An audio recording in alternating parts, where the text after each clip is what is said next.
Welcome, guys. Welcome back to my channel. Welcome to the live stream. I'm absolutely delighted to say that I'm being joined by a couple of top gooners, real Arsenal fans. There's no plastic fans here. First, McManus, you've met him before, Kyle Walsh Gunner, and of course, Staves. This is the first time that the four of us have done a live stream together. Looking forward to it. I see the first comment is coming in already from Joanne. As you know, guys, I recently got monetized, so this is my mug. Well, yeah, it is what it is, guys. It is what it is. There'll be no more bad jokes like that, I promise. Well, listen, it's been an absolutely crazy, insane couple of weeks for Arsenal. We've had a pre-season friendly in Germany. We've completed the signing of Gabriel Jesus, something I'm very happy about. Top player, but we need many more. We need a defender. We need a midfielder. There's been a lot going on. Thomas Partey, we want to get into that in a while. It's been crazy, to be honest, what's been going on recently. We haven't been that active in the transfer market. I'm not going to talk about Spurs. I promised I wasn't. But they have been doing well in the transfer market. I mean, they've been doing very well in the transfer market. Probably the best of all the clubs. Really, they've got a lot of good signings there. Conte he's got his finger on the pulse. We've been kind of left in the slipstream a little bit, and I'm being as positive as I can be here. Just to keep pace with the other teams, they've improved a lot. You see now Raheem Sterling, he's gone to Chelsea. Just to keep pace with the teams at the top, we need more players. Just to keep pace, not to overhaul them. It's a tricky situation, but look, we're going to get into it. I just want to thank everybody for your continued support on my channel. Like, subscribes, and comments. Donate if you want.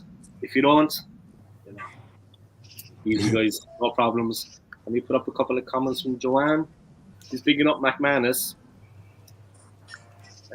Right, Joanne. Hey Kyle, you've seen Adidas United shirt. It's just like Arsenal's. Joe, Joanne. Joe. Joe, call her Joe. All right, let's get straight into it, guys. Let's talk the talk. Kyle, do you know Stapes' channel? Stapes, do you know Kyle's channel? I don't. This is the first time I met him. First time myself. So I definitely want to be subscribing there after the show. Yeah, top man. It's the 3 Pointers TV. I can send you the link later, Kyle. Do, because I want to send you the link later when we come off air. We support these other channels. I've been to a game, myself and Stapes have been to a game last December. We saw the Southampton match. But yeah, let's just get in and talk football, guys. I don't know which one of you wants to tear Ian Wright to bits first, or are you on his side? But I'm going to start with that. The whole Ian Wright situation, this, that, and the other. My video was probably a little bit cheeky. What I said about him kissing Spurs' arse, it's probably not as bad as that. But yeah, I don't know. What do you think about the situation there? He's a disgrace to the club. So I don't know.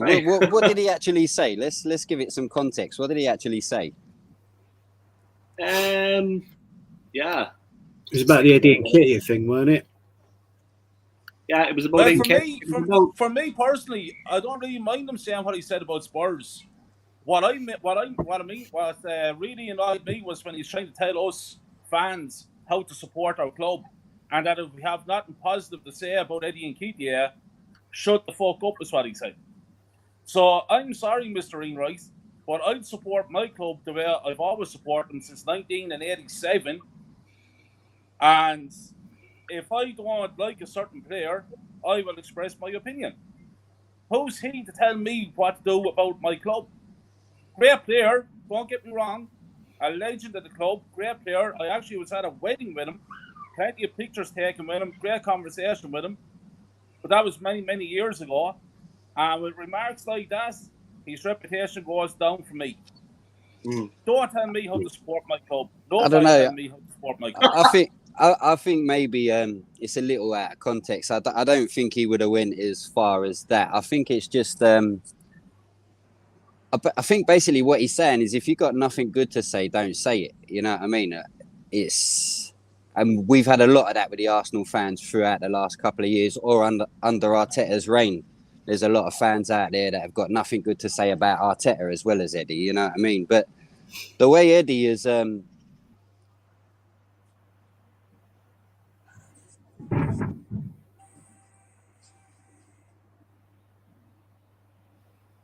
Yeah, I think it's after freezing there, but it's all right. I think he'll come back in. I think it must be the heat. You're all looking very serious on a Sunday afternoon, guys. There's a lot of serious. McManus, I think you look like you're going to rip someone a new one. I don't know how you're quietly waiting. Well, I'm just holding back to see what everyone else has got to say. Then I'm going to fucking let loose. Your body posture is like. I mean, look, I get what he's saying about Arteta, and it could have been taken out of context, but that was from his Twitter account where he said, you know, if you've got nothing positive to say, then shut the fuck up. I mean, it pains me in a way because Wrighty was a hero for me when I was a kid growing up, watching Arsenal. And I mean, Wrighty the player, fantastic, loved him to bits. Wrighty the pundit, Wrighty the Adidas puppet, not interested. He's changed a bit. He's changed a bit. He's lost his. Yeah, well, he's got so many perks at Arsenal, so he'll take them. He's got perks with Adidas. He's with the players all the time, singing their praises, even when they're bang average players, a lot of them. And it's a bit embarrassing to watch, like an Arsenal, was an Arsenal legend in my eyes, going from one extreme to being, you know, club hero to club zero, I guess. Sorry, that was a bit cheesy, but it just embarrasses me. Like, I grew up watching Arsenal when they were fucking, you know, the Invincibles. You go back to that. You go back to watching '89. You watching like some of the wonder goals that Wrighty would go out and score. That one against Everton, and to hear shit he comes out with sometimes, it's just embarrassing. Just embarrassing. So, but that's the thing. I love the guy as a player, but I just think as a pundit and, you know, Adidas puppet, I'm just not interested. Yeah. Yeah, as a player. Yeah. Sorry, you want to say something, man? Jump in. Well, as a legend of the club, Dave, and a great player, and Arsenal means the world to him, and he's a PR man for us. He's getting his wages from us.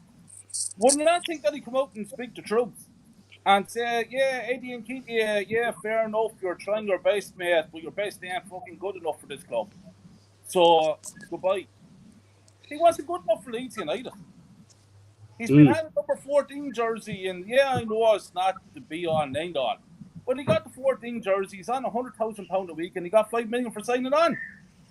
He's not good enough for this club. My standard for Arsenal Football Club is up here. I want us to be challenging for league titles, but we're not going to be challenging for league titles with the likes of Eddie and Keith. And if I can't express that opinion without offending Ian Rice, well, I'm sorry, Mr. Ian Rice, but you can go fuck yourself. Oh, sorry. We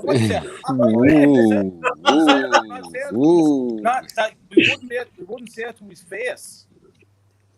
But sure, how can we say it to his face when the players are being protected by the fans? That's what's missing in the game of football, today's football. We should be able to talk to players. Players should be able to talk to fans. Fuck. Yeah, we lost a bit of that connection. If Eddie and Keith walked down the street here today in front of me, I'd say it to his face. I'd say, listen, Eddie, no disrespect to you, man. Fair play to you. You have to get to a certain standard, and you're trying your best, but you just ain't fucking good enough. Move on to someone else. And this is under Arteta's management, who's an absolute joke. Simple, lads. And that this season will show. Yep. Yeah. You want to take that on there? I mean, I don't know. I got to be honest. Sorry about that. My camera overheated on the back, so I come inside. But you're overheating yourself. I would never go against Ian Wright. He's one of the reasons I support this club. Growing up, he was one of the reasons I turned around and ended up supporting Arsenal. But in terms of Eddie as a whole, like Cole said, when he come back from Leeds, I agree with Cole. When he come back from Leeds, I didn't think he was good enough. But if you look at the Eddie we got now from when he come back from Leeds, he's beefed himself up. We only had him and Lacquer at the end of last season.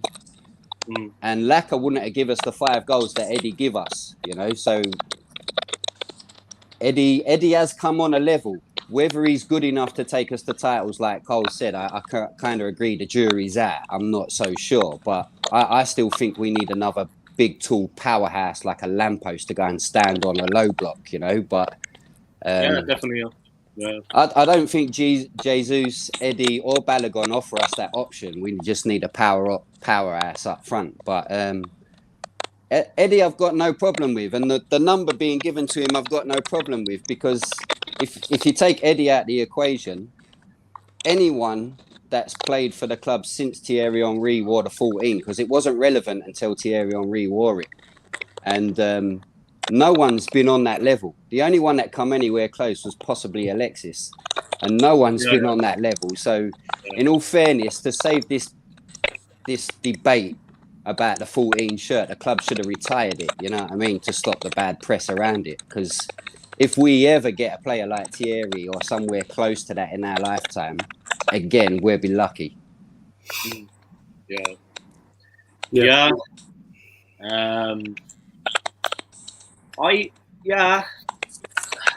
It'd be kind of, I don't know what to say, but I mean, Eddie Nketiah is a player developing. I don't want to be too harsh on him. I have a lot of time for him, actually. And last season, I wouldn't say I was singing his praises, but I had a certain amount of respect for the guy. We needed a couple of goals. We couldn't get the goals that we needed. And in a couple of the games when we were going for fourth, yeah, the whole thing with Lacazette and Aubameyang as well. I mean, that whole situation going to help the way they left the club. I mean, okay, Lacazette went just at the end of the season, but Aubameyang, that whole situation, we were left without a top striker. Sorry, no, there's like interference there somewhere. I don't know where that's coming through. Maybe it's from my end. Can you hear that? I can hear it. It's not my end. Yeah. Constant, like I think it's a chicken clucking in the background. I'm not quite sure what that is. If you all mute yourself one at a time, then you'll find out where it's coming from. All right, let me mute myself first, Jeff. I need to fart anyway, so it's fine.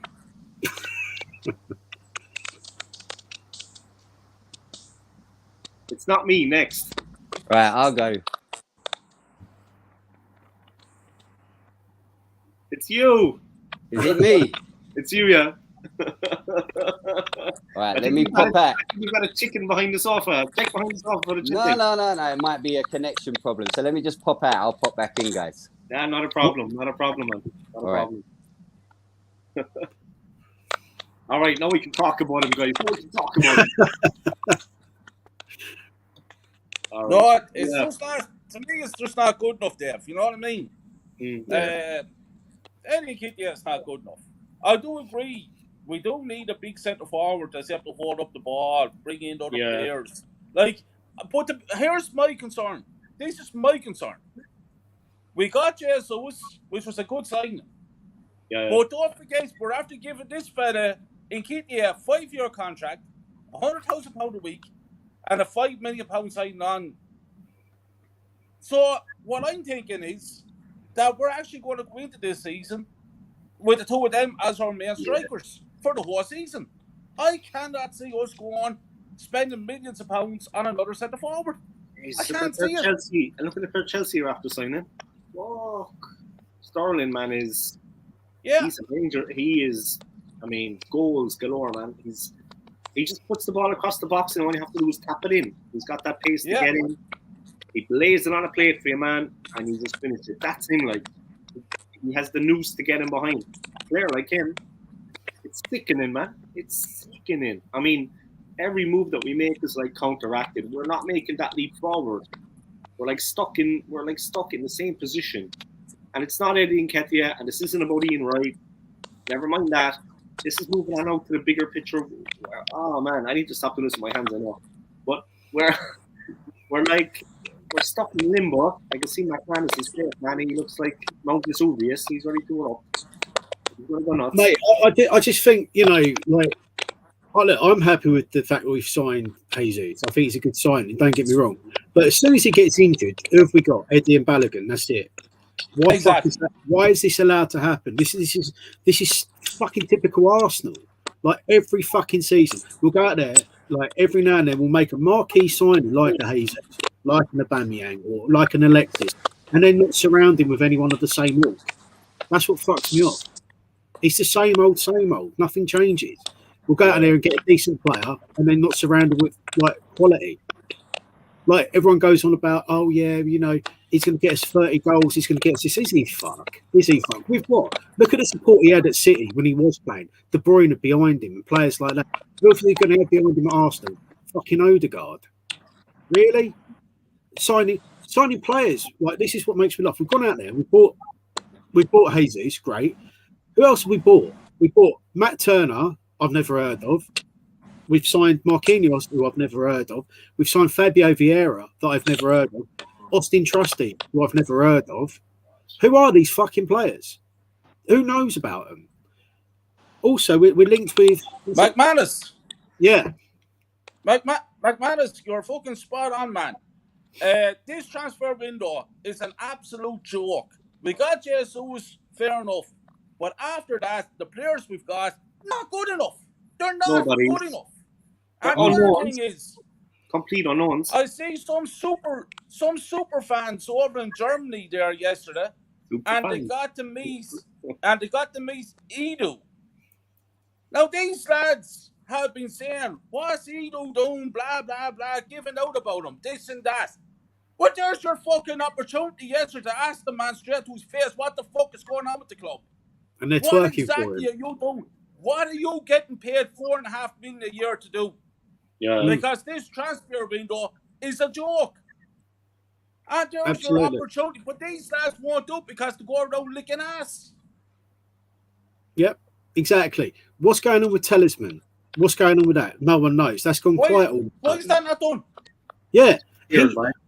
We were looking at like that Martinez guy, right? I don't know much about him. I can't say I've watched him. I don't know anything about him. But why not look at sorting out the Saliba problem first? Because for some reason Arteta don't fancy him. Are we keeping him? Are we selling him? What are we doing? Because if we're going to get rid of him, we need to get someone else in, right? Because Ben White ain't good enough. Second of all, we've gone out there, we've blown all this money last summer on shite. Well, one of them players we're looking to offload with Tavage, which was never good enough. Sandy we're looking to loan him. So that was a disaster, that window then. Second of all, what really gets my goat up is the fact we're going out and not doing any proper business. We need to build on the likes of Jesus. Are we going to get Talisman's done? Because Xhaka ain't good enough. El Nene ain't good enough. We need a decent midfield and we need to sort out the backbone as well, the defence. And we're not doing it. And it fucks me off. It's the same old. We'll sign one big player and that's it.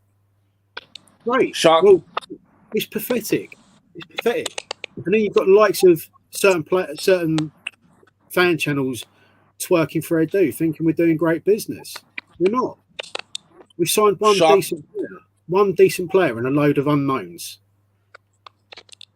I'll tell you straight up, and here's where I am. And I'm only talking because where my standard for the club is. In my opinion, Tommy Asu, not good enough. Cedric, not good enough. Bellerin, what's he still at the club for? Rob Holding, Ben White, Tavares. Tierney is a good player, but he's too injury prone. Good luck. Goodbye. Sambi at midfield. El Neni, Xhaka, Nketiah. The list goes on and on. These players are not fucking good enough to compete. As simple as that, lads. And if the transfer window, we should be getting rid of players and bringing players in. We're not doing this. Third biggest club in England. Joke, lads. We're an absolute embarrassment, what we are. Yeah. The transfer window has not been the best, I'm not going to lie. It's not over yet, though. There's another 2 months. I guarantee it's over. You think? Yeah. Yeah. What about you?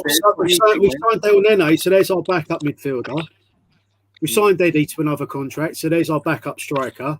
We've got Balogun coming back, so there you go. We're all right. Everything's going to be fine, lads. Yeah, I don't know. There's rumours today about Torreira as well. Yeah. There's rumours today about Torreira staying as well. So I actually like Torreira. I think he's quality, but he never settled it over here, did he? You know what I mean? So, but I think he'd be the perfect backup for Partey, or if not, push him to stay fit and keep himself on his game. But And he had yeah, and my question is as well, the backup. We see it yesterday in the friendly against Nuremberg. In the first half, that's our backup players, and they wasn't good enough against the second division outfit, you know. So second half, it all changed when half of the first team come in, you know, and that was the big difference. But quality, quality. Yeah, when you can question it when you want to challenge on all fronts or compete for 38 games in a Premier League season. The backup is just not good enough. Yeah, and we didn't have, remember, guys, we didn't have Europe last season. We're going back into Europe now. I know it's Europa League. I know it's not Champions League, but it's still a level. We're going back into Europe now again. There's going to be away days. Last season, we had the luxury of not having European football. That's all I'm going to say. Do you know what process? So we should have made top four. But do you know what I could have settled for the fact that we weren't going to sign like a midfielder if we brought someone like Guendouzi back. Yeah. He would have slotted straight in next to Partey. We've got a decent midfielder. To let him go for peanuts is just criminal, honestly. The way this club does business is just a joke. Yeah, Arteta had a major falling out with Guendouzi, though. I mean, they do not see eye to eye at all. Two of them, best enemies.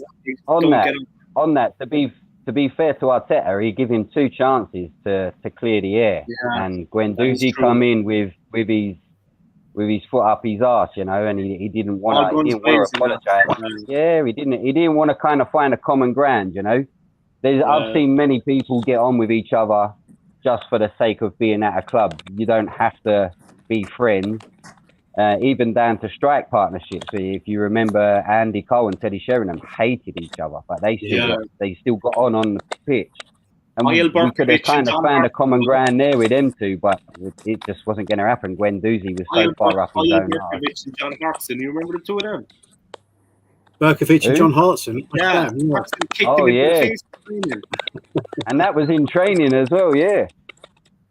They did not get on at all. He kicked them into the head. But I like players that play a bit on the edge, like Guendouzi, you know. I like players that are a bit on the edge, you know what I mean? And I think that's what we're missing in our group of because we got so many youngsters. We need someone to say, right, you're not going to be bullied today, you know what I mean? And Guendouzi, as young as he is, would have been that kind of person, you know what I mean? He would have stood up for everyone. Yeah, like you say, I think that's it. We need a bit of shithousery in the team. We haven't had that in a long time. And Guendouzi showed a bit of that. I know, like when he was getting in more face when we were playing Brighton. But you need a bit of that. Like, you know, fucking hell, just have a go, like, you know. But we ain't got anything like that. It's like the captaincy. We pass it around like it's confetti. I've never known a club to pass around the captain's armband as much as we do. Do you know that annoyed me the other day? Yeah, when they give it to Bellerin against Ipswich and then they give it to him against Nuremberg, and I'm like, this guy just wants that. Like, why are we giving him the captain's armband? This is a guy all the fans want out as well, and we're giving him the armband. What are they trying to build up? Like, we should be trying to build up a captain or a vice captain, but they're giving it to people, that no longer have a future at the club, so to speak. I mean, it's shocking. We're at 6s and 7s all over the place. I don't know. Wenger started passing it around from pillar to post at first, didn't he? But then Unai Emery come up with this silly thing of 5 captains or 5 leaders, and I just think you should have your main guy and then your vice captain. Done. Yeah. As it always was. Yeah. Yeah. You know what I mean? Yeah, I'm old school, so like you. I'm old school. Let's be old, and pushing on. I'm feeling old, right? Yeah. You know what I mean? No, but yeah, that's a fair point, I think. But I'm going to move on there. Did you hear about, not to be too controversial on the channel, but I have to keep it clean, but Thomas Partey, that whole situation, I mean, the revelations coming out, it probably doesn't reflect too much on the season, on Arsenal Football Club, but yeah, I hope everything goes okay for him. I mean, has it definitely been named that it's Thomas Partey, though? Well, his girlfriend has accused him of doing it when he wouldn't marry her, believe it or not. He rejected her proposal to marry her, and then she came in with this accusation. which has been taken seriously. But honestly, I mean, I don't know. It's look, if he has done anything like that, then fuck him off out of it, because I don't want that in my club. But these sort of things go around, like we've had things like rumours go around before. I'm not saying it ain't true. I'm not saying it is, but at the end of the day, you just don't know. It could be like anything. It could be like they've had a falling out and, oh, she's accused him of this, or there's this happened, or there's that happened. We don't know the ins and outs of it, unfortunately. And you know, they all, like, last time I looked at it, it was like some player who's 29 that lives in Barnet. Well, that could be anybody. That doesn't necessarily mean it's Thomas Partey. But I don't know, man. I mean, I think if he has done... Sorry, go on. No, I mean, the telling part of it is that he didn't travel. So that was a big factor in it, because he played against Ipswich and then didn't travel to Germany. But we the 3 pointers as a channel weren't going to give this any airtime, because we didn't want to talk about a subject like this. But from our understanding, because he didn't want to marry her in Spain, she set him up. Those are the latest rumors. You can't take it from me as gospel, but those are the latest rumors. Of course. We're not slagging off women for any, you know what I mean? We're not just saying all women. No, but I mean, money makes the world go round. So I mean, if there's a chance of a cheap pan, most people, 95% of people will do it. You know what I mean? Especially when you're talking about the money that he has. So it is what it is. You know what I mean? But I wouldn't say that he's done anything like that. I mean, the guy was willing to change his name for her, you know, and his religion. So, and that was all because of her. So I don't see him doing anything like that within a matter of weeks. So, it's a case of watch this space, isn't it? Yeah. And it wasn't one of these normal tabloid stories that you see where he was boozed up or on something and all on a Saturday night and away from home and in a club, and it wasn't that kind of, you know, it wasn't the normal kind of thing that you'd hear about, or someone acting or causing trouble. But who do you think would be the perfect midfield, get back to football, the perfect midfield partner for him? I mean, either at the club or someone we could bring in, a player that would really complement him. I mean, last season when I was in Venezuela, it was Maddison. But dealing with Leicester is notoriously difficult. A lot of people have been saying that recently. I was saying it myself, but like trying to get Tielemans, we were going for Maddison last season. Who do you think would be the perfect midfield partner for him, either at the club or someone we could bring in? I mean, because we do need somebody. I've got to be honest. I would love a Tielemans, but I want one more. I don't know about you guys, but I think, especially with the schedule of next season, I think we need two. Yeah. Even with El Neni extending for a year, I think we need two. I think El Neni is good cover. Not perfect, but good cover for Partey. But I think the ideal person that would complement our midfield, we've got the backup for Odegaard and Vieira. The ideal person now for me, we need a goal scorer from midfield. And for me, I think we can get that from set pieces in terms of dead ball, direct free kicks or corners, because his delivery is next to none. And that would be James Ward-Prowse for me. I'd love to have a player like that. I think he's ready to take the next step up. I think he's ready for the next level, and I think it'd be perfect for us. Definitely. That's who would have been mine as well, Ward-Prowse. He's quality, and his work rate is just unbelievable. Like, the free kicks, like you say, it's set pieces he takes, and, you know, he's just awesome. I think him and Talisman's, for me, would have been the one. Ideally, I would have rather had Basuma and Talisman's, but obviously Basuma's at Spurs now, and we let that one go. But yeah, for me, definitely them two. Absolutely, 100%. I don't know. Do you think with Talisman's being in a year left, Basuma going for 25 mil, I think, I don't know, around 70, 75 million would have got you all three of them players, James Ward-Prowse, Talisman, Basuma, and then I think everyone would have then been excited, that old cliche, you know? It'd be exciting. Everyone would have been excited about that. Yeah, totally. I mean, this is it. This is what I don't get, why we dilly-dally around. Like we just let so many opportunities go. Like a Basuma, like we were linked with him last season and the season before. Just get it done. Like stop waiting around. Stop messing about. Just get these deals done. We linked with Kante now as well.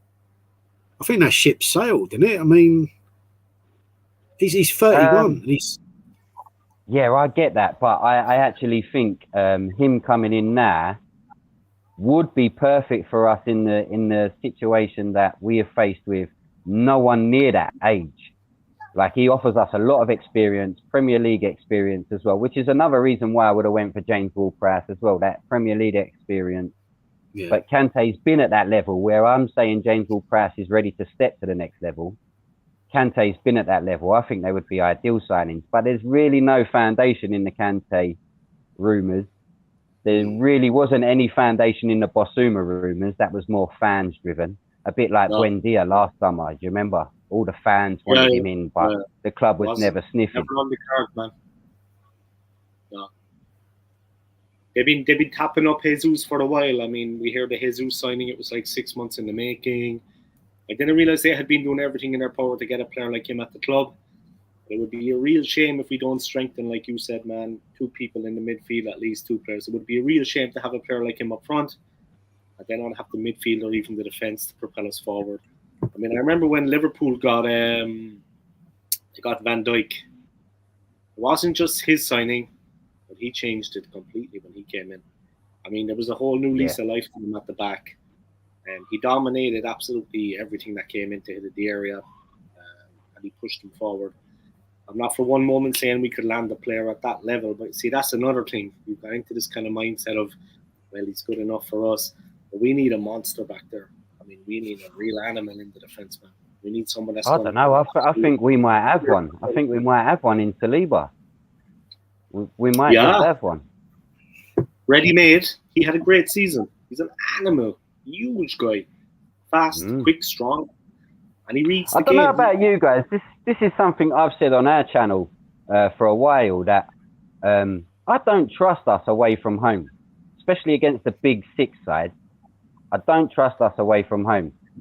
So you imagine if you had Saliba, Ben White and Gabriel as a back 3, and then you had wing backs with 2 holding midfielders, and say your wing backs are Tomiyasu and KT, and then you've got Thomas Partey, and ideally I would have liked Martinez being a midfielder, but if he's not coming in as a midfielder, I don't want him.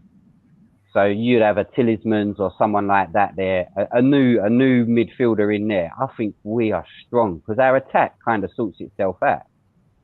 So I think playing that sort of back 5 with 2 holding midfielders, teams like Liverpool and Man City away will walk onto that, and our counter-attack will be lethal. So I think playing them as a back 3 would be perfect away from home, especially against the big 6. Yeah, that's true. That's true. Yeah, it's a fair comment. I am looking forward to the new season. I've missed football. I want to see how we do in the first couple of games as opposed to last season. Last season, we didn't get off the best start. That's why I just was saying we needed to have the new players that we do sign. We need to have them as soon as we can so we can get them bedded into the team. They can do training, a little bit of preseason, just so we can hit the ground running.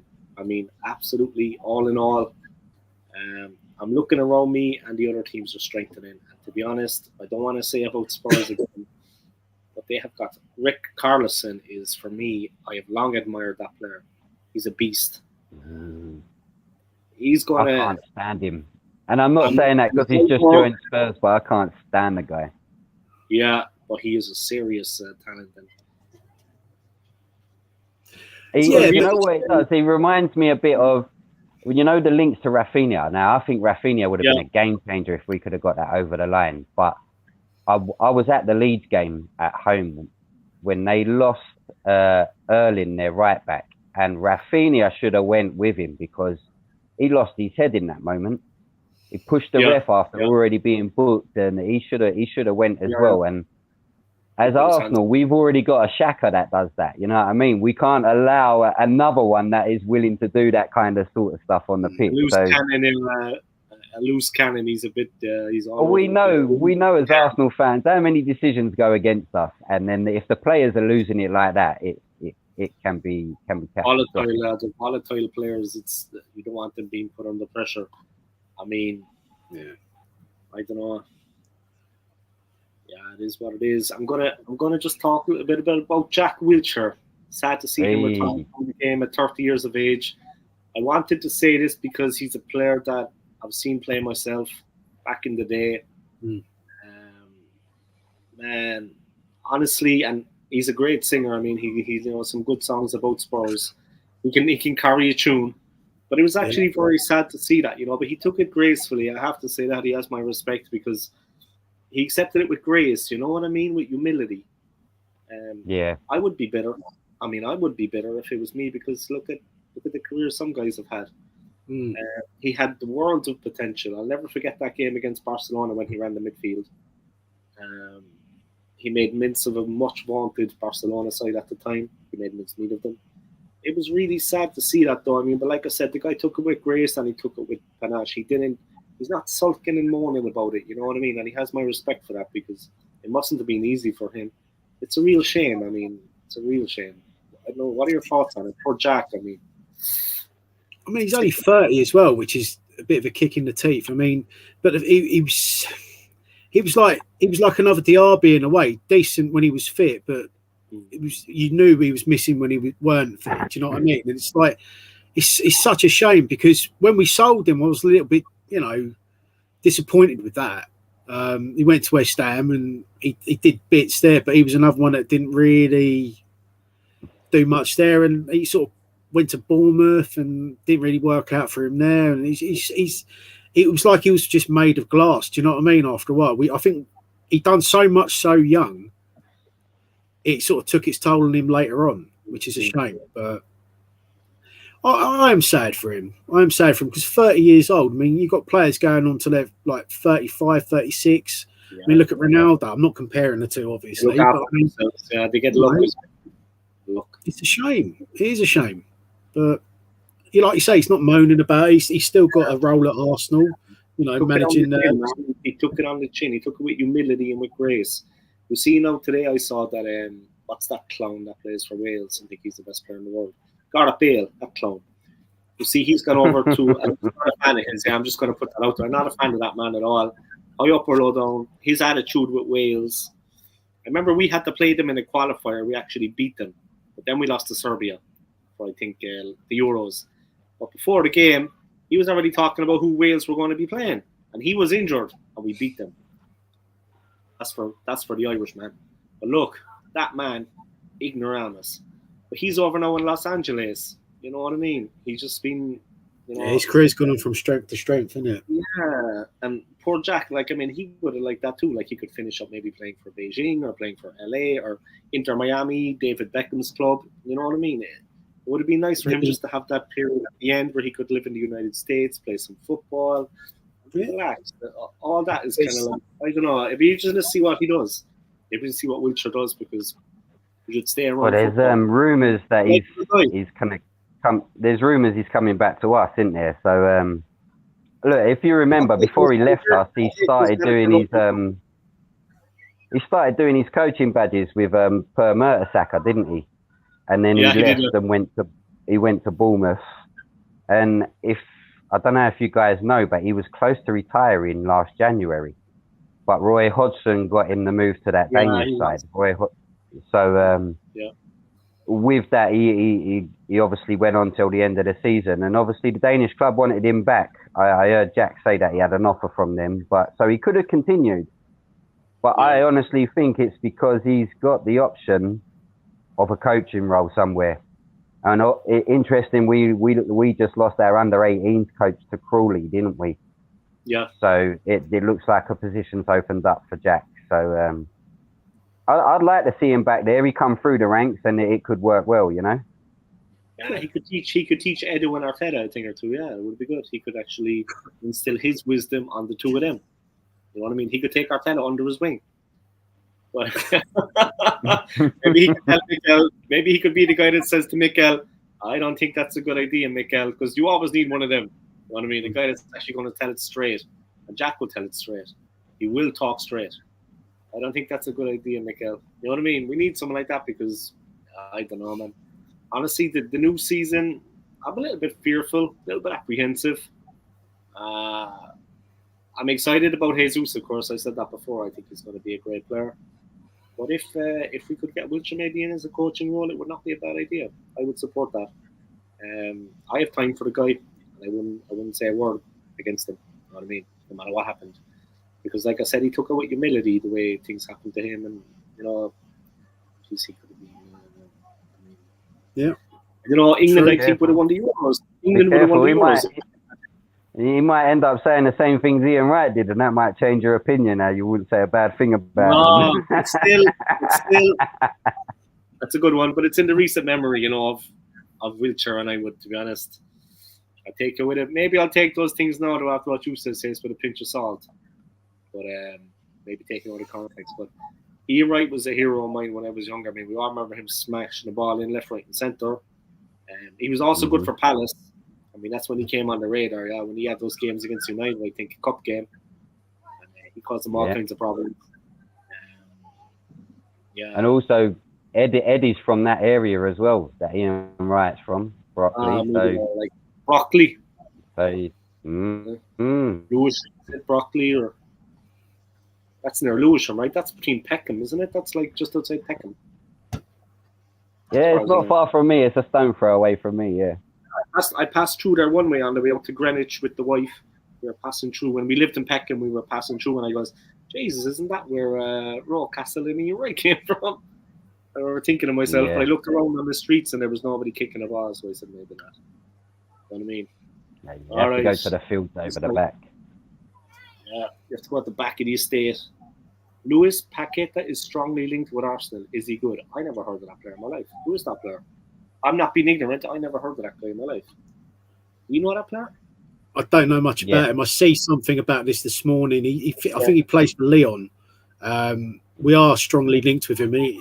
It's like 40 million we've offered or something like that. I don't know the ins and outs of it, but apparently he is good. I'd like to say I've never seen him play. I've never heard of him until this morning. So, no. Again, this is his second spell at Leon. He had a spell at AC Milan in between, but it's not what we want. We want someone strong in that midfield to bolster it, and he's more the attacking option, I think, from a midfielder. Yeah, it's he's not an what we attacking want. midfielder. Yeah, we already got Vieira, so with Odegaard, I don't see the point in getting Paqueta. Vieira's back, man. I knew Vieira would come back one day. He's back. Vieira's back. When I saw the name, I was like, Vieira. That guy, I didn't know nothing about. I didn't know nothing. I have to hold my hands up. I've never heard of him before. But he looks good from his YouTube clips. He looks good, so jury's out. 3 Pointers TV with the comment. I just hope he's learnt his lesson from his playing days and how important it is to look after yourself. Jack Wilshere from Dubs. Me too. This guy here says that. Ujwal here says that Paqueta is coming for 40 million. Jeez. That's what Leon won. I think you get James Ward-Prowse for less than that. That's their valuation. James Ward-Prowse is a much better option or a as well. Tillsman, Tillsman. Great from the dead ball, great delivery. He's great at sending in the dead balls. Jeez, he's animal from the free kicks. We were like really good from set pieces last season, defending them and scoring them. And if you had James Ward-Prowse, you know how many times, like, obviously I'm a season ticket holder and I get absolutely so frustrated when there's a corner at the North Bank and we don't beat the first man. James Ward-Prowse never hits the first man. He always hits who he's aiming for. Good delivery. So, and remember earlier when I said if we played a back three away from home against one of the big six, you're going to have Saliba, Ben White, Tommy Asu as well as Gabriel. There's 4 big guys already in the area before you bring in Thomas Partey as well. So James Ward-Prowse is not going to miss all of them. He's going to hit one of them. Yeah. I'm surprised we haven't been linked with him too. I mean, he's a decent player. Like he's got that sort of, he's fucking solid in midfield as well. He's that kind of player we'd need and would fucking absolutely sort this midfield out. And the fact that we haven't even considered someone like him is a bit of a strange one. But I mean, I've liked him for a long time. Like, you know, he's been at Southampton. I'm surprised no other clubs have really been in for him, to be fair. Fantastic player. Yeah. Serious ability, dead ball specialist, and like Staves was saying, he gets the ball in there. Good delivery. He's a great player. I mean, and what I always say is he has Premier League experience. It goes a long way, lads. Mm-hmm. He doesn't need to come from France or Spain and kind of take a while to settle in. He has the run of it already. He knows how it operates, and he knows the opposition. We're getting a guy that has Premier League experience. He's already bedded in, like Jesus. Instant fit. They just adapt easier, quicker, and that's what you need. Time is of the essence. You get a guy with Premier League experience, they're laughing. I mean, it's a real plus. It's a real bonus. I can't say enough about that, man. If you get another player from the Premier League, like we always would give our best players away. We gave Sanchez to United. The least said about that, the better. He had a nightmare. We gave them Van Persie. Who else did we get? But you know what I mean? The list is endless. But yeah, then we got Willian. We got Agent Willian. Chelsea sent over Agent Willian, and he just. In fairness, I said we've become a bit of a retirement home for Chelsea for a little while, didn't we? So they send over their agents, Willian and Agent David Luiz.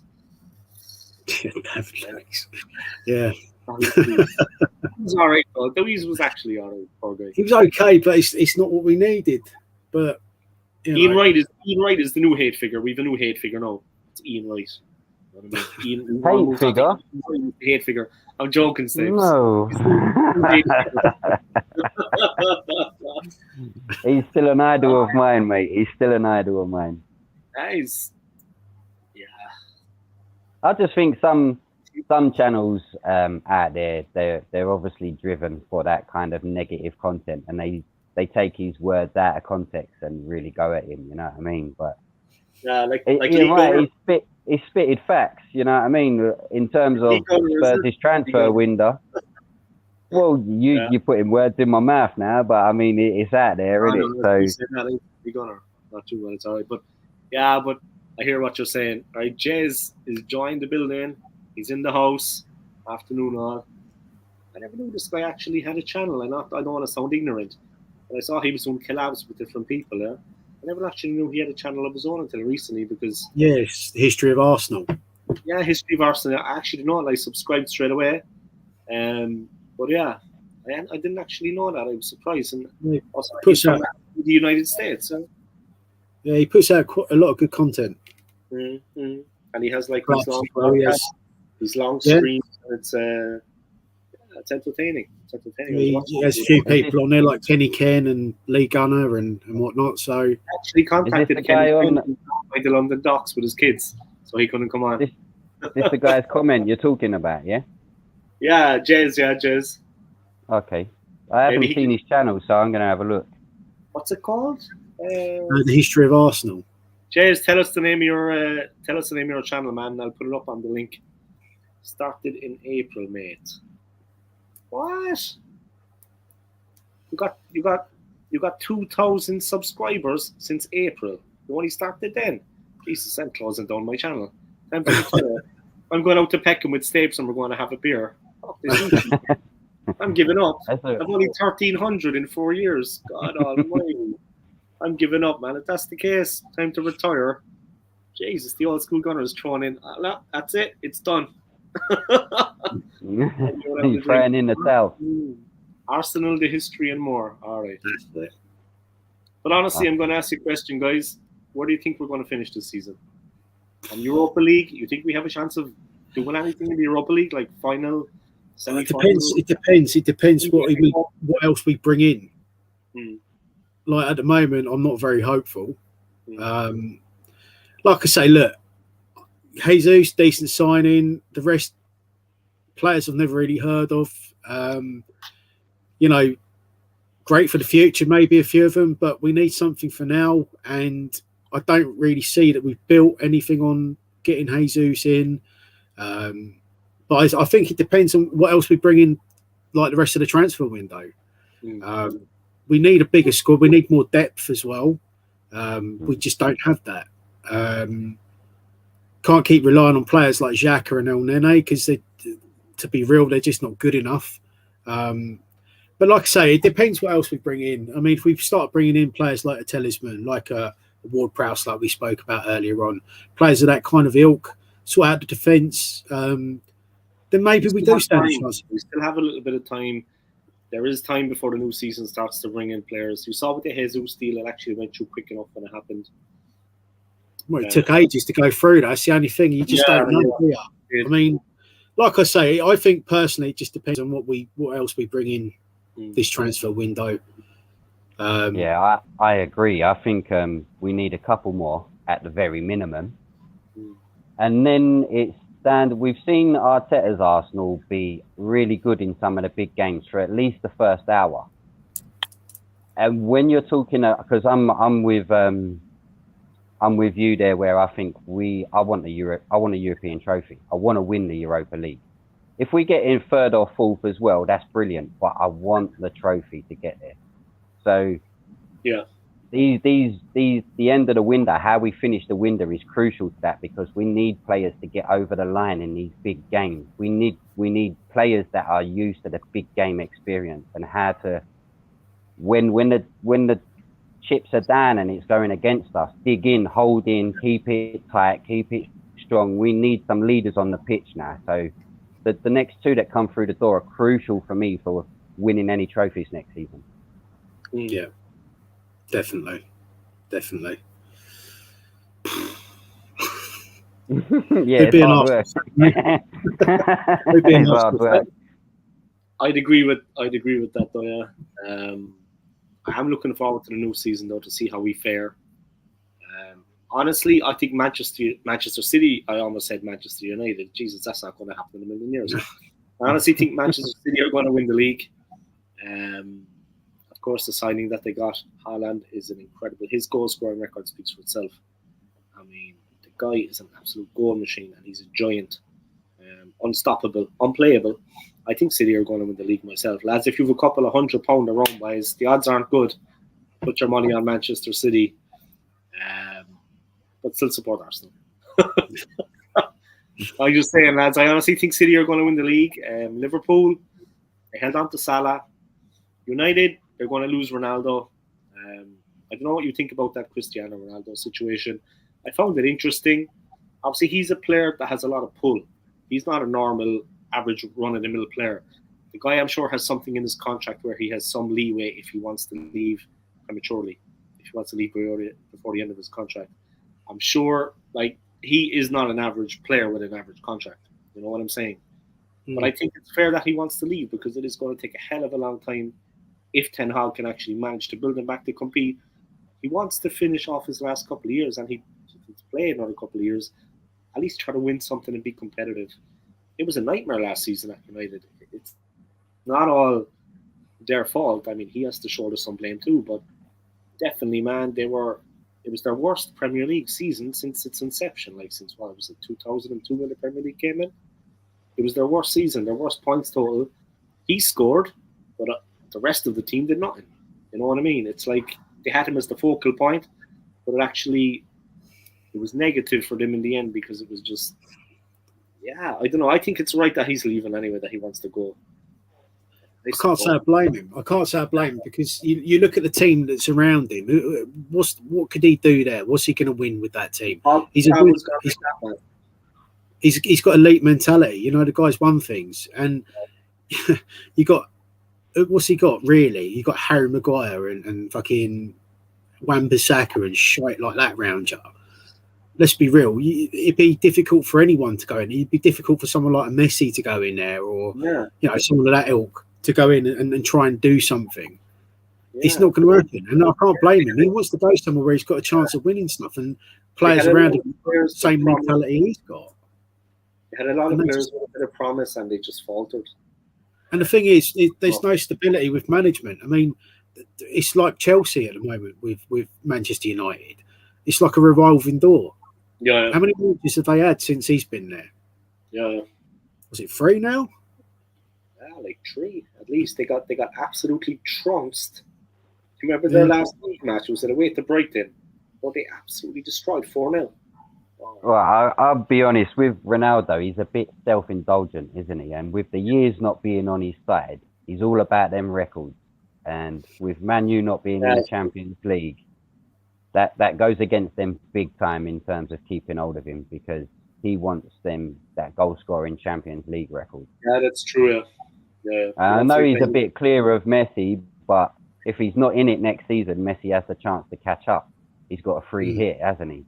And playing with PSG, he's going to have quality around him. So Ronaldo knows that he needs to be playing for a Champions League club. Yeah, that's true. That's true. I was going to say maybe he'd come to Arsenal, but after hearing that, that's out the window. No, he wouldn't. He wouldn't. We should have just to freak United out, man. We should have made an offer just to piss them off. That's what I mean. Spurs, it's all mate. It's all mind games. I'd love to know what Roy Keane would think about that. Roy Keane, man. Yeah, I don't know. Are you going to watch the Amazon documentary about Arsenal? I mean, I see it's coming out soon, right? In August, I think. Yeah, I actually was talking to the guys, Dubs and Tees, and I think we're gonna cover it as a channel on the Three Pointers. We're gonna cover it, do a review of each episode. So because we only do the previews and the reviews, we do some watch-alongs, but Tees gets out and meets the fans in South London and in the city. So we're that's gonna with the microphone, right? Yeah, that's Tees. Yeah, he goes to the pub and he does this.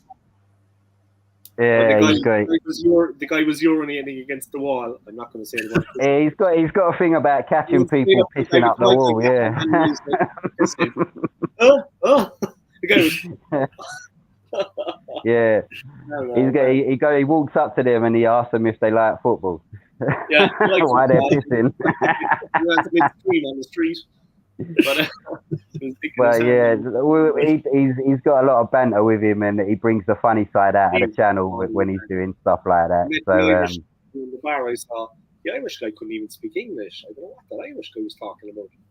Wow, you know the video I'm talking about? It was the same one where he went into the bar and he was asking him questions. The Irish guy was. Oh yeah, that was some of the watch-alongs that he done in some of the pubs around the southeast London area. So yeah, he was going to like Lewisham and. He wasn't even speaking English. I don't know what he was speaking. I couldn't even understand a word. Yeah, you get that down here, especially after a couple of sherbets. Yeah. What was I going to say? Would you actually be doing like the World Cup when it comes up? Are you interested in like live streaming or covering any of the World Cup, because that is going to be popular? I mean, I would definitely be covering some of the games. I did a Champions League final. I mean, there's big interest in this, you know. I mean, and the World Cup is coming. It could be good for your possibly, channel. Yeah, quite possibly. We'll do the England games at the very least. Use it as a springboard. The World Cup, it could really get a lot of interest going in your channel if you like to watch along of the big games for England and the semi-final, the final.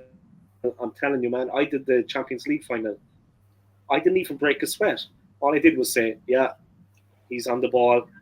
You know, Real Madrid doing this, Benzema. I got 5,000 views off the bat. Yeah, but when you're talking about content, there's a lot of content for watch-alongs now. A lot of big channels cover it, so you're up against it from the off. So we take all that into consideration. If we're gonna do a watch-along, there's so many things you need to add to your stream and your channel as a whole now. So yeah, it's more looking into software and things that we can add to it to make it more intriguing. Well, your editing is top notch, man. I don't know, McManus, have you checked out the channel, man? But I'm not going to talk shit to you, man. If it was crap, I would tell them, yeah. But respectfully, their editing is on a different level. Like, with all due respect, now, yeah, we have amateur YouTube channels. For an amateur channel, their editing is up there with the professionals. I don't know who's doing it. It's Tees. I can't take credit for it. Dubs can't take credit. It's all Tees. He does brilliant editing. Look at the intro. And then the editing throughout the videos is like, someone's got their finger on the pulse. I'm telling you, man. Check it out, McMahon. Yeah, I'm gonna after this stream's finished, I'll go back and watch some of their videos. Their editing is just, and the intro, the way the three of them are outside the Emirates and it's like turning, man. and they're turning in towards the face of the camera. Come on, it's like, who the hell did that? You know what I mean? This isn't about buying an intro. I have an intro like I did for me, but this is actually like, I don't know, right? It's like 3D. Yeah, no, T's will appreciate that. We do appreciate it. We do appreciate it. Visuals are like, it keeps you time consuming. Watch it. To get it as good as he does it, it does take so many hours, and his time is very limited. But when he does it, he's very sleepy after. I tell you that he has to basically stay up 12 hours. And then still go to work, you know what I mean? So it's very time consuming for him, but he is dedicated to doing a lot of that editing. He's brilliant for us. Yeah, I used to use Photoshop, Premiere Pro, Adobe Premiere Pro, and Adobe Photoshop. They would help you, you know, with different things, but you needed to know what you were doing. My wife actually had a lot of experience with that as an interior designer. Yeah, I couldn't tell you what he uses to do it. We all have certain little individual things we bring together, and we come together as one. But he sort of taught me how to do the thumbnails, so I'm sort of at getting up to par with my thumbnails. Dubs is brilliant at doing all the descriptions and all of that for us, and opening shows and being sort of bringing us when we sort of sway off subject. Dubs reins us right back in. And there is a bit of banter on the shows as well. The three of us do have a lot of humour together as well. The watch-alongs are entertaining because they're having a laugh. You know what I mean? Yeah, we do. But he's is funny, man. That guy is funny. But when I first saw the channel and I saw the intro, I looked at the subscriber total. Well, I'm not being smart there. I looked at the subscriber total and I looked at the quality of the editing. I was like, who are these guys? They've only just come on the scene. I said, look at their editing. I was like this. I was thinking of myself. Then I was thinking as well, time to retire. But it's the best I've seen in the amateur, like, no disrespect it, but it's the best I've seen on all the people that I've watched their channels. The best. Yeah, as I said, we're not monetized yet. We're still under 1,000 subs, so we're trying to hit the 1,000 mark. We've got people watching, so we've hit the monetization hours, but we haven't got the subs. So that's what we need is our subs. Collaborate. We just have to collaborate with people. I mean, go on and like do a collab with Kenny Ken. Go to Kyle. Go to Del Boy Gunner. Who else could you do a collaboration with? Just try to collaborate with other YouTubers and yourself. That's the only way I can see it. That's the only way I can see it working. Myself, Del Boy Gunner has really been doing things. Northside London, get in touch with him because his channel has just exploded, and he has like 70. Yeah, you have to message me all day, all what you just said there, so I can reach out to them, mate. Yeah, I'll send you the contacts because collaborate, and then the people that you have following you, and the people that they have following them, and the people that follow the people that follow them. You get exposure and you pick up 10 subs here, you pick up 15 subs here. People that will actually watch, the content. I got a lot of people, and I'm going to say this openly, guys. I went into work the other day and I was asking a couple of young women in work to sub to my channel, and they did, and they were nice about it. And they turned on the notifications. And they were like saying, someone said, he's begging for subs again. And I looked her in the face and I said this. I will beg, borrow, and steal to make it. Look at my eyes. You know what I mean? I was friendly to her, of course. She's a lady. I wasn't aggressive, but I just talked straight. I said, listen, lad, I will beg, borrow, and steal to make it. I am not ashamed. Don't care. You don't know Thomas Party's wife, do you? You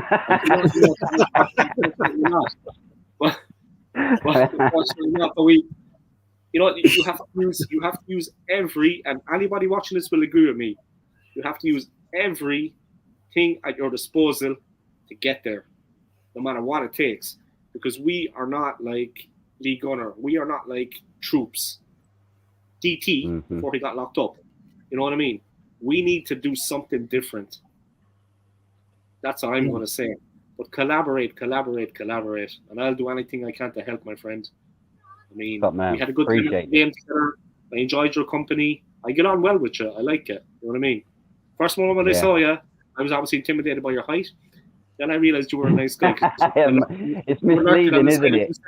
You sent your son out to distract me, and then you approached from the side. Yeah, I said to him, go and jump out on him. So he hid behind the car and jumped out on you, yeah. And he had on all the gear, you know what I mean? He had this like long jacket, like. Yeah, he loves it. He loves it. I was like, Jesus.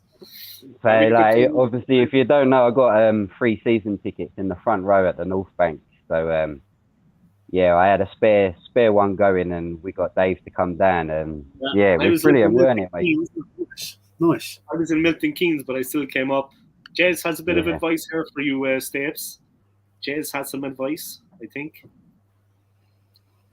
Very true collabs work really well. I was watching Lee Gunner, and on his channel, when he came on mine the other week, he got 23,000 views.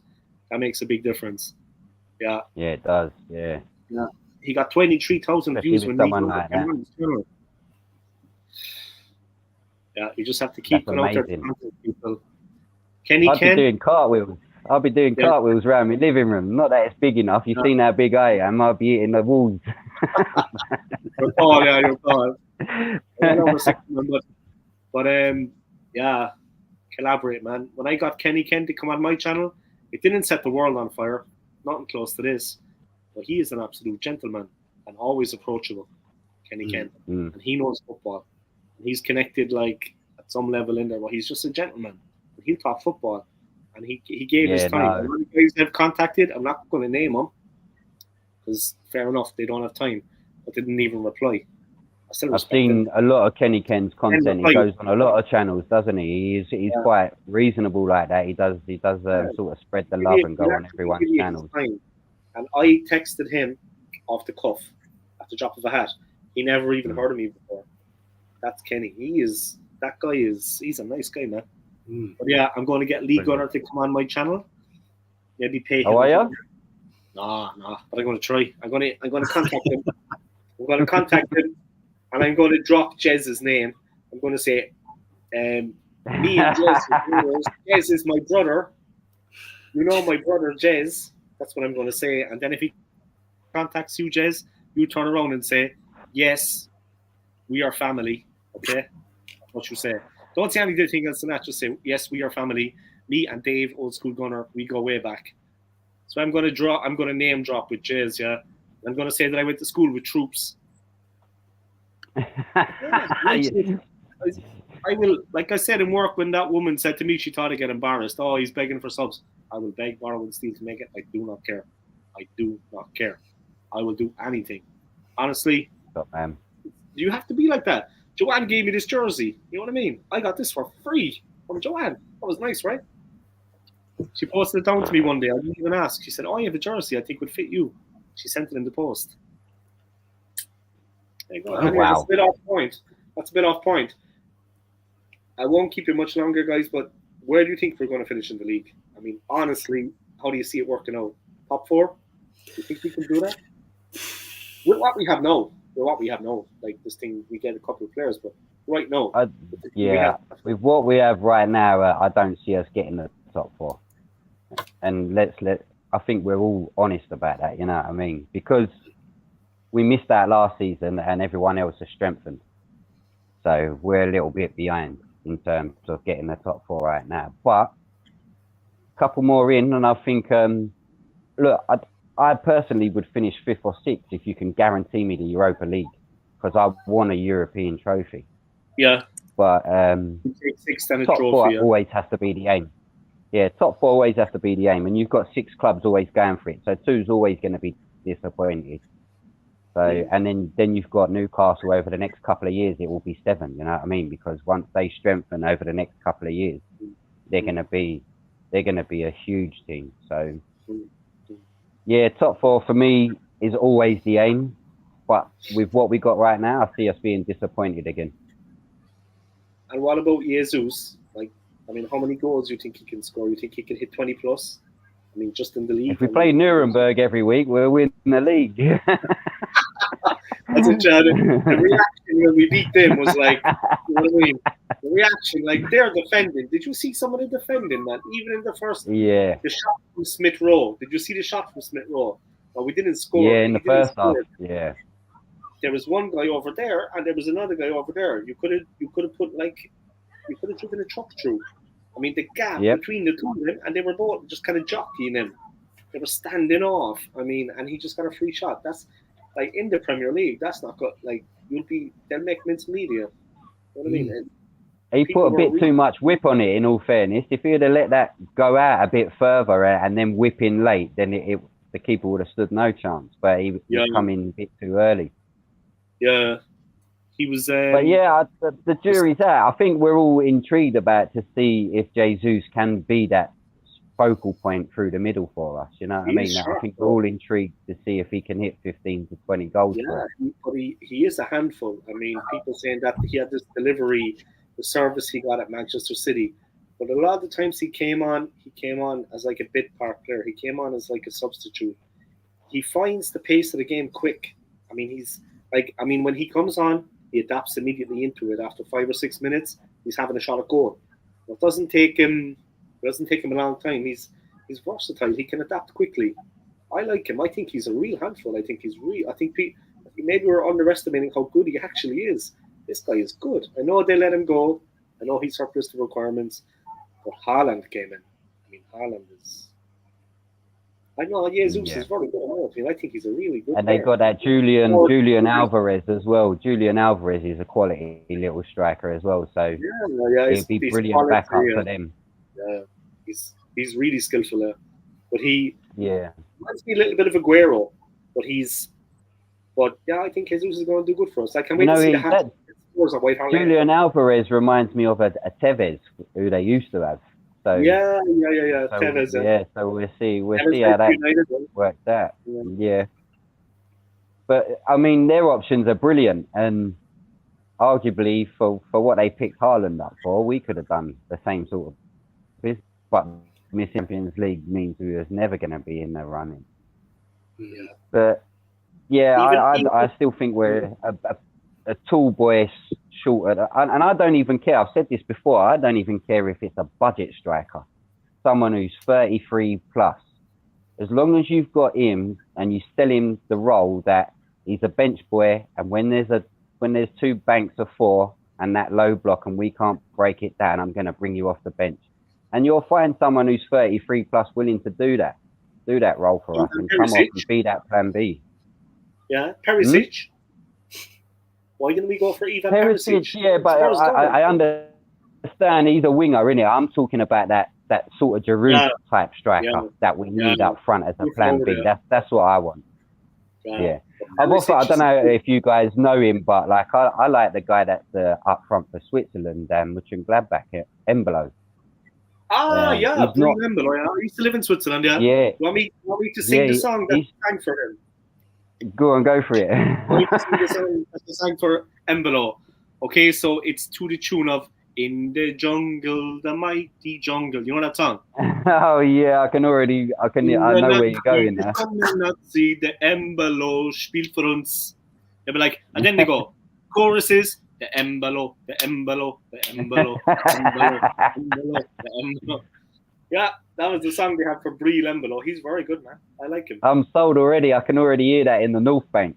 Embolo, Embolo, Embolo, Embolo. That would be brilliant. Yeah, but I think he's sort of that Drogba type striker, like the powerhouse, the strength up front. Yeah. The only thing that's lacking in his game is actually hitting the back of the net on a regular basis. Switzerland also have a good centre back. I think he's playing for Newcastle now. Fabian Schär. Very good.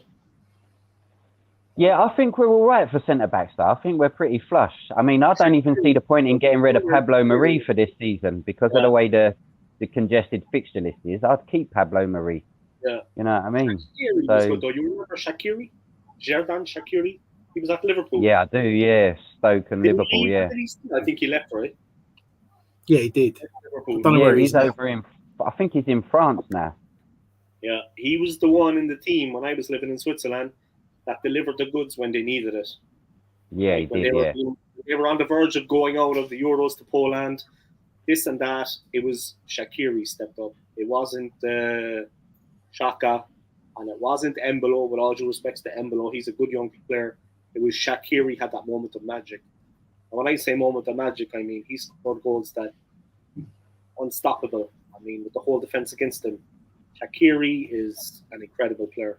If we could get him even, I know he's not a forward, but he is an incredible talent. Even though, I mean, yeah, Switzerland has a lot of good players. They do.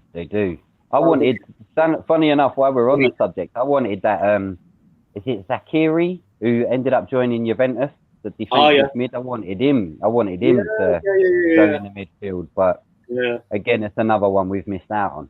But you know, not to go too much into it, but the thing with the Swiss national team is 25% of the country in Switzerland are foreigners. So they have guys from, like, they have Bril Embolo, they have the Albanians, Shaqiri, Xhaka, they have guys from Ghana, Angola, they have people from Portugal, Italians. They're all now in line to play for Switzerland. But they also have the money to go into the training. That's why you see the Swiss team. Name one Swiss player in the Swiss team. The goalkeeper. Well, yeah, but in all fairness, you can say that about the English team. You can say that about the French team. Zidane was Albanian. Vieira's from Senegal. The English team, Saka could have played for Nigeria. You know, Sterling could have played for Jamaica. So you do get that a lot. And I remember, like, going slightly off the subject, but I remember the best English cricket team, a lot of them were South Africans that were in the English team. So, Irish guys in there as well, a couple of Irish guys. Yeah, well, I don't know. I think I'll debate that. What do you think of the Irish football team? You think they're any good? We're not so good right now, right? The Irish team. I don't know. Good enough. You in the World Cup? They were good. No, Serbia beat us in the qualifiers, I think. I think it was Serbia knocked us out. We're never going to get through a qualifier against them. I mean, over 2 legs. They just had too much quality. No, I remember watching. I was watching and supporting Ireland in '94 when England didn't qualify for USA, and you had a good tournament then. I think Ray Houghton scored against the Italians, didn't he? And but your highlights are under Jack Charlton, who was English, weren't he? So yeah, of course he was English. And half the team is English. Half that team was English. Yeah, John Aldridge. Yeah.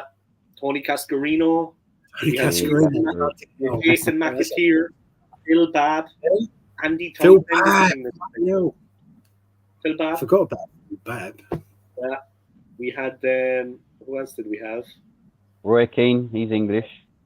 Roy Keane is English. English. You see when he was the Irish coach, he was assistant manager, he started growing a thick beard. People thought he was depressed. He said, "No, I'm just growing a beard, guys." They were thinking lots of things about him, but Keane is a I wouldn't say, likable is the way I would describe him, but when he was younger, he could be harsh, I mean, vicious. I remember you had a story that you told on one of your shows before about Roy Keane in a pub, didn't you? Yeah, when he went to the pub, he came back to Cork after he signed I think, his first contract for Nottingham Forest. So he was at Forest just before he got tapped up by United, just before he slapped Dalglish in the face at Blackburn. So he came back to Cork and he was wearing Gucci this and fucking Lacoste that. And he went into the local pub that he used to go drinking in. And they just tore him apart. Because he went in with this attitude, Rolex this and Rolex that. And they were like, they just ripped him to pieces. And he said, "Look, Roy, go back out the door now and go home. When you're ready to come back in as the old Roy, will be accepted." A couple of days later, he came back in, a decent polo shirt, a nice pair of jeans, but modest. They were like, "Roy," he was like, "Lads," and it was done. They were friends again. But he came in with this attitude, of course. I mean, he got famous. But he was in a tough bar in the city, and with that attitude, even Roy Keane is going to get. It went to his head.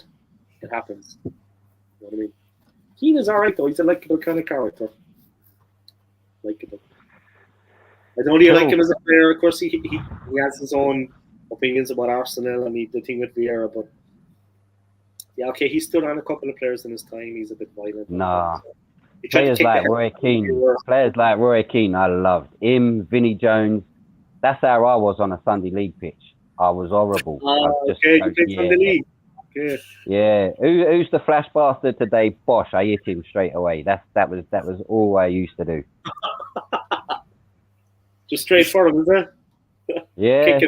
Yeah, kick him, man. slip the ref a score. I used to slip the ref a score before the game. Let him know the first tackle is going to be horrible, and then after that you can do what you want. Yeah. But you had to introduce yourself. You had to introduce yourself, yeah. You play Sunday League. Yeah, I did. Yeah, a few times. What position? Yeah, I played centre back, but a lot of the time at the back end of my career, I was in goal. Oh, okay.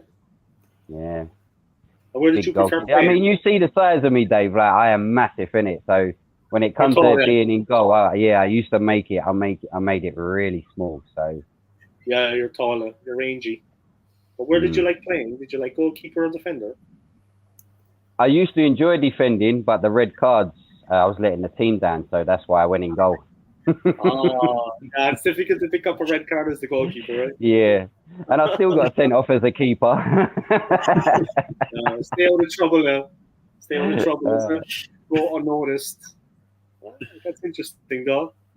Those were the younger years. I calmed down a lot now. I haven't kicked the ball for about 11 years now. So yeah. At least you had the fun times, huh? I was that Granit Xhaka type player in the Arsenal team, eh? 10 times worse.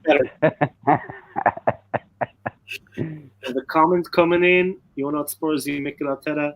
Anytime you need to leave the stream now, lads, let me go. Yeah, there's not a problem. I might continue on after this and just do like the sports news and the transfers coming up. But anytime you want to leave the stream, let me know. Yeah, it's not a problem. Not a problem. Okay, let me see. Just 1 second. What do you think about the Chris Wheatley situation? I'll have to go into that about about the tweet.